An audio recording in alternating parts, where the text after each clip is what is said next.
Hello and good day, my dear students. Today, we shall continue the discussion on our chapter 3, which is the research methodology, particularly in designing our instruments. So here are our goals for today. First, we shall look into the different research instruments as well as a discussion on principles of designing instruments. We shall also look into the goals on why we need to design instruments, and we shall try to look at some sample research instruments. Finally, we shall have an opportunity for us to craft our research tools or research instruments. So before we start, let's have a recall of what we discussed last time by answering these questions. Number one, what do we call the strategy in gathering data to answer a research problem?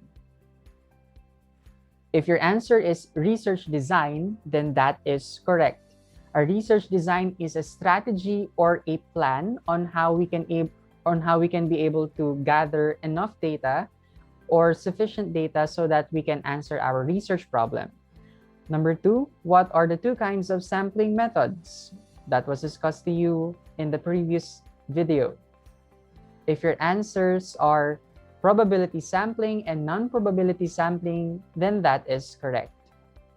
Probability sampling is a sampling method in which we select participants by giving them equal chances of being selected. Non-probability sampling, on the other hand, is when we select participants by not giving them equal chances, and it is up to us, researchers, to determine who will be our participants. So medyo subjective siya. Number three, which non-probability sampling is applicable when we select participants based on their availability? If your answer is convenience sampling, then that is correct. Convenience sampling is when we try to take participants based on their available time so that we can gather enough data. So convenience sampling is another non-probability sampling. So before we go with our discussion for today, let's try to have an activity I'd like to call Picture Perfect. Let's try to analyze the picture and share our thoughts. So in this picture, we can see that a man is trying to straighten the curved nail, but is he trying to use the appropriate tool? So I think he's not holding a hammer. Instead, he is holding a screwdriver. Do you think he can straighten the nail? He cannot. So this may happen also to you when you have an instrument that may not be applicable to your study, or it may not be appropriate to your study. The tendency, if you use an instrument which is not applicable to your study, is that you may not collect the data and it may not answer your research problem. So magkakanda gulo-gulo ang research natin kung hindi sakto ang research instrument na ginagamit natin. So one data collection method is the survey research or survey. Surveys are used in descriptive designs, correlational design, and comparative design. So in a survey research, this type of research provides a numerical description of trends, attitudes, or opinions of a sample. It measures also the variables and hypotheses. So in a descriptive research, correlational, or comparative research, survey is one of the most appropriate data collection methods because it can get the trends, the attitudes, even the opinions of the respondents. So it also adopts a deductive approach. When we say deductive approach, we are trying to test a general idea to our participants. So you have already your theoretical framework. Your theoretical framework has a theory in it, and you're trying to test the theory by applying it to your own research. In that way, it becomes a deductive approach. Ulitin natin, a deductive approach proceeds from general to specific.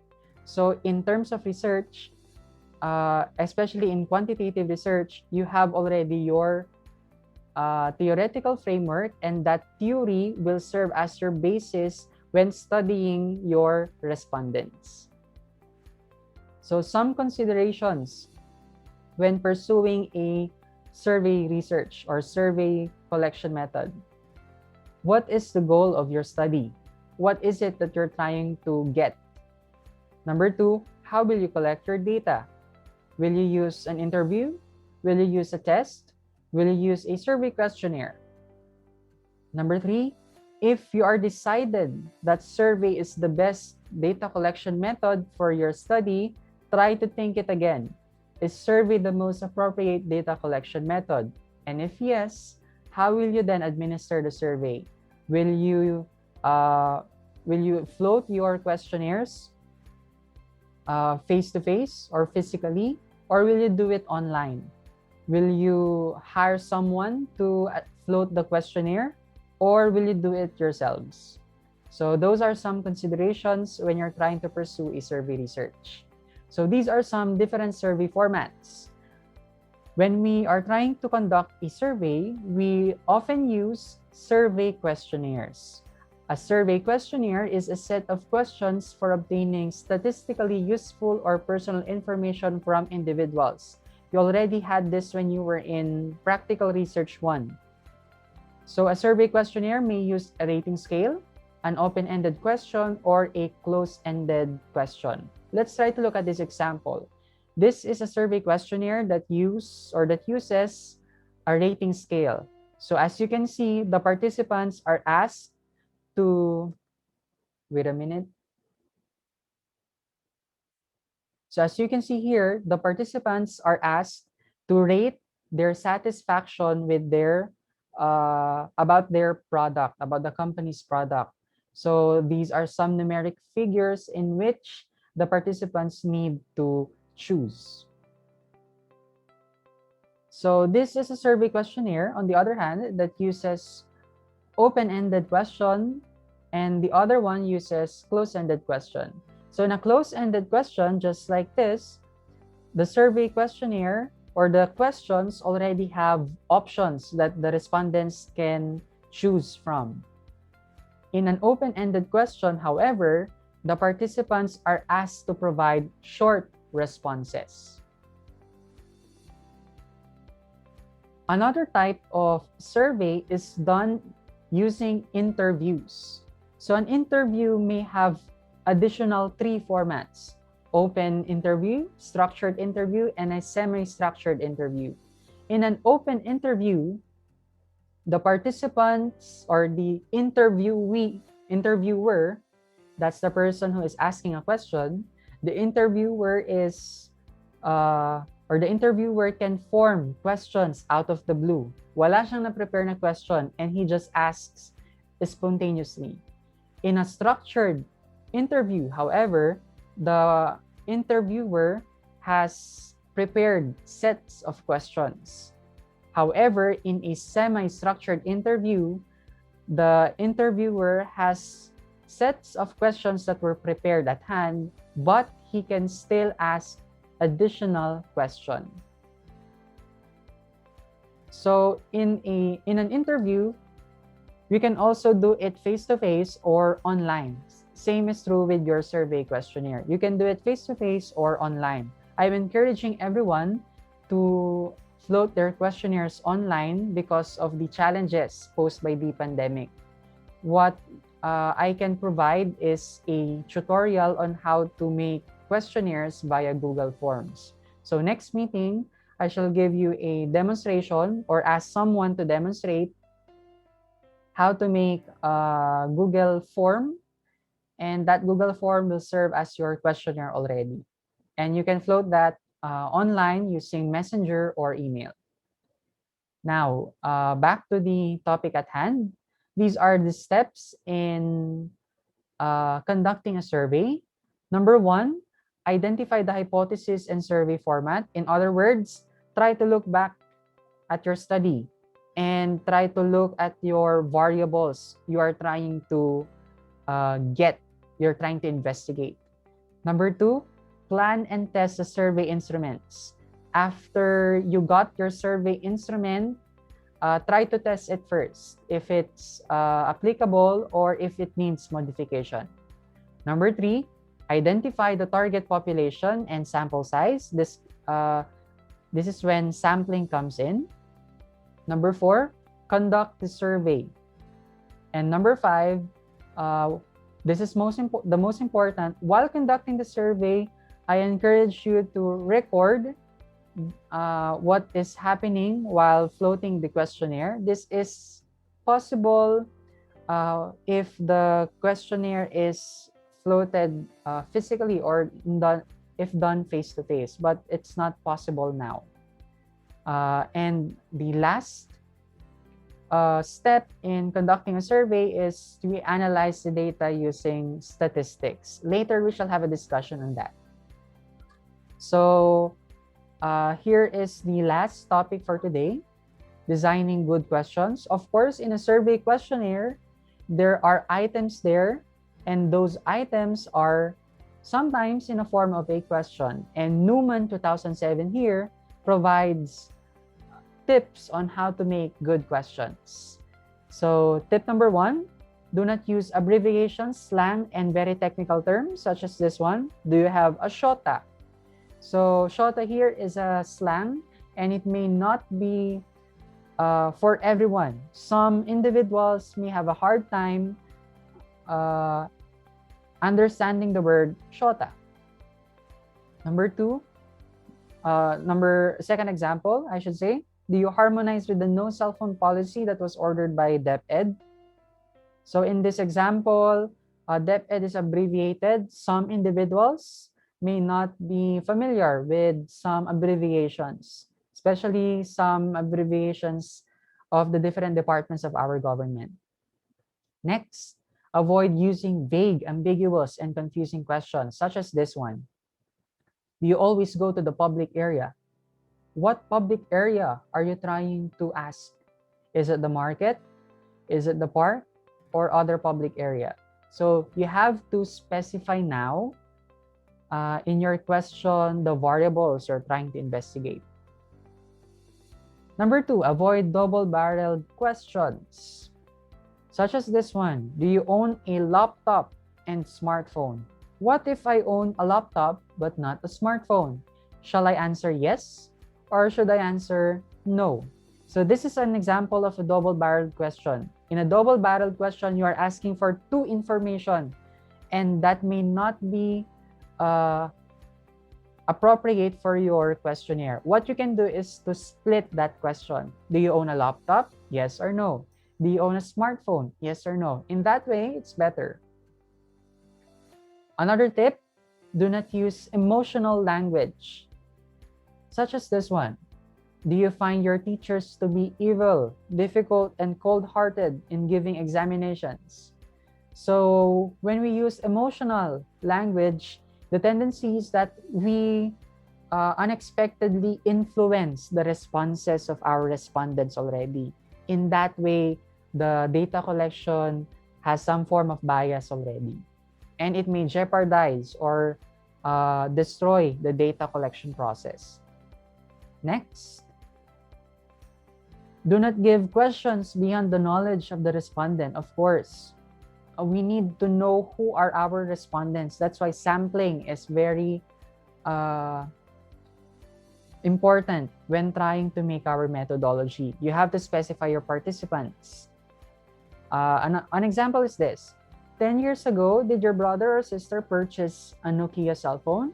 So the time here, 10 years ago, may pose challenges for the respondent, and the tendency is that the respondent may leave that item. Next, do not ask leading questions, because basically you are leading them to an answer, and it may destroy the data collection process. So such as an example is this one. ROTC promotes civic awareness and respect to authorities? Will you support its re-implementation? Yes or no? So in that way, you are leaving already the responses of the respondents. Next, avoid double negatives. So an example is this: do you disagree with those who do not want to implement ROTC? The double negatives are disagree and do not want. So the effect of this double negative question is that it may confuse the participants.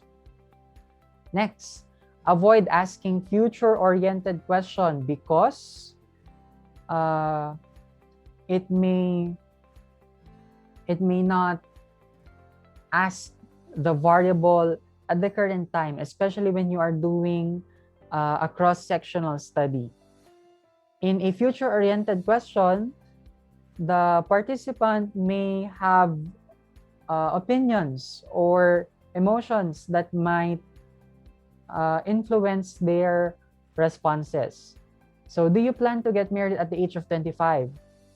So, as of now, if I am the participants, for me, it's a no. But when the time comes that I'll get older, maybe my answer will be yes. So that will that may not give a concrete or exact answer, and it may destroy the data collection process. So avoid asking future-oriented questions.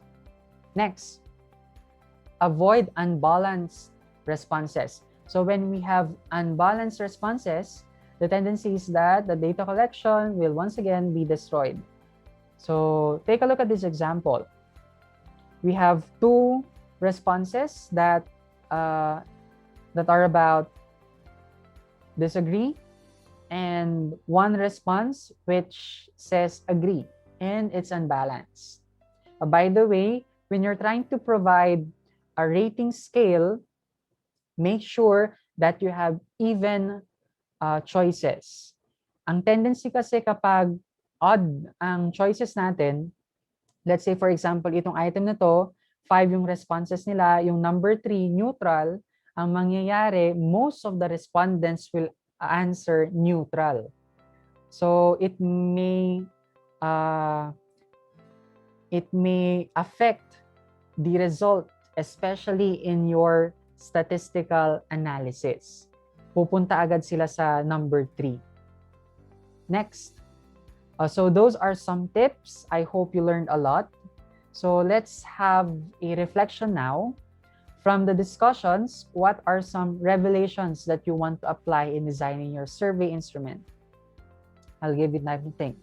Again, what are some revelations that you want to apply in designing your survey instrument? Now is the right time for you to plan what survey instrument will you use for your data collection process. Okay, now let's go to constructing the questionnaire. May isa pa palang topic, sorry. So in constructing the questionnaire, there are 3 ways on how we can do it. One is we make our own survey questionnaire.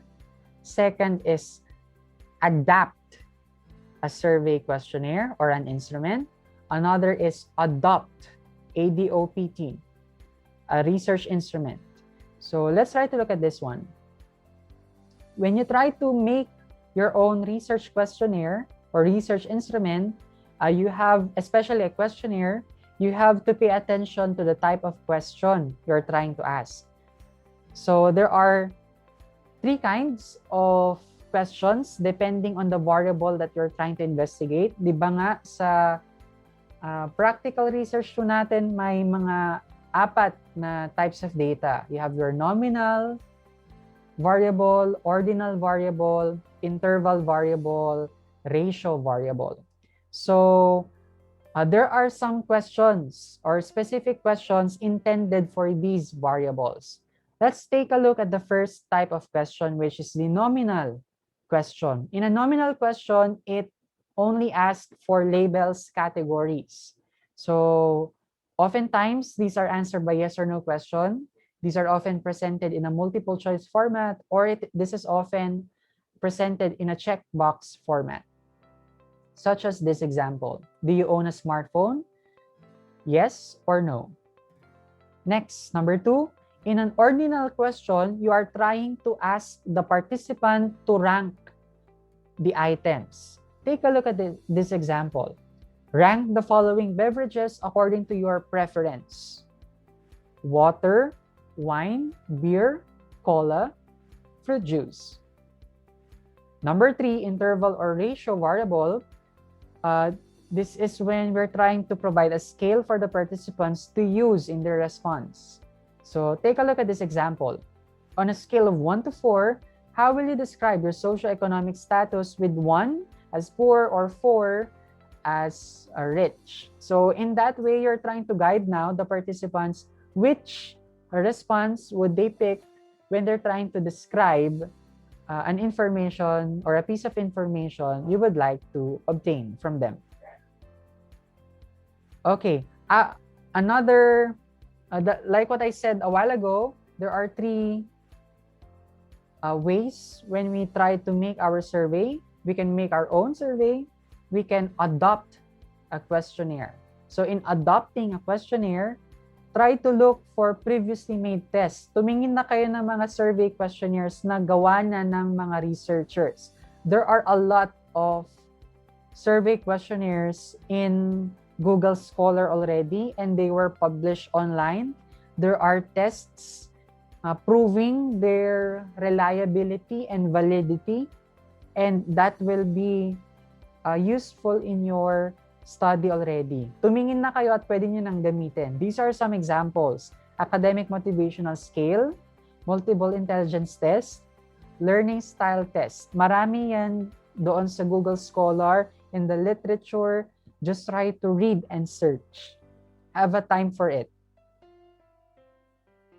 Aside from adopting, you can also adapt. Dito, magkaiba sila ng adopt at adapt. Magkaiba sila. In adapting ADAPT, titingin rin kayo ng mga survey questionnaires na nagawa na ng mga ibang researchers, but you have to modify it. When you modify that questionnaire, try to simplify the instructions. Try to use 8th grade vocabulary. Baka kasi may mga items na hindi applicable doon, try to change some test items. And like what I do in my survey questionnaires before, I always use translations so that I can guide some of those some participants who may not understand English that much. And then after making some modification to that questionnaire, you may now conduct a pilot test. A pilot test is a moment or a phase in your research in which you're trying to test the test. Again, a pilot test is when you're trying to test the survey questionnaire. So, titingin kayo ng mga ibang participants, titingin kayo ng mga ibang participants, and then you try to administer the survey questionnaire, try to look if there are weaknesses in the instructions, in the responses, and then try to test for its validity and reliability.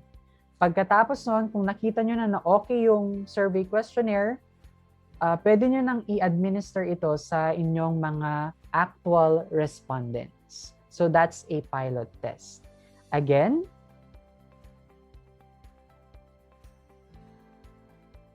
adopt is when we try to look for a test and then use it. Adapt is when we try to look for a questionnaire that's already been made and we try to make some slight modification. Important note, kahit na nag-iba kayo or may inibahan kayo sa survey questionnaire na to, you have to cite it properly. Again, always cite the questionnaire even if you adapted it. Next, the last one is when you create a questionnaire. In creating a questionnaire, try to look for some previously made tests. This may help you in making your own questionnaire. Brainstorm for some questions or items, construct your questionnaire, change some items along the way, conduct a pilot study, use translations, and try to test for its validity and reliability. Again, when you're trying to use a survey, you may adopt a questionnaire, you may adapt a questionnaire, or you may create your own questionnaire. For convenience, I highly encourage everyone to adopt ADOPT. Tumingin na kayo ng mga ibang studies or mga questionnaire as long as you cite it properly. So now, let's go to our task. We are all encouraged to make now or try to look for a survey questionnaire already. You may contact me. I can provide you some questionnaires that are very popular, but try to cite it, try to give credit to the author of that questionnaire. Get some sample surveys, pattern your tool after it. You must work as a group. Delegate tasks. For the leaders, delegate the tasks to your group mates. And the members, please help one another. Next, try to pass your questionnaire via messenger or email. Or if you have a reference already, try to contact me so that I can guide you. So with that, I hope we enjoyed the discussion. I hope you learned a lot. And heads up, may gagawin akong online kamustahan. This is a very popular mode of learning, and I would like to adopt it. So next week, magkakaroon tayo ng online kamustahan. This is a virtual and online consultation. Ang mangyayari, mag-set ako ng time and then a Google Meet link.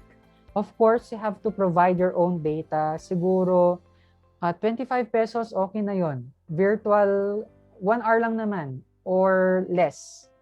So in the virtual kamustahan, ang mangyayari, kakumustahin ko yung mga research paper natin. And kung may mga problems tayo, I can give you guidance. Kung meron tayong mga topics, siguro some forms of entertainment, yung ginagawa natin noon na intermission number, may times na magjo-joke si na Brian and his classmates, magkakaroon tayo ng brainstorming, magtutulungan tayo para sa gayon maitawid natin yung mga projects natin, and learning will be honored, or learning will happen. And I hope you will support this effort of ours. And that's it. I hope you learned a lot. Thank you. And I hope everybody gave their full participation.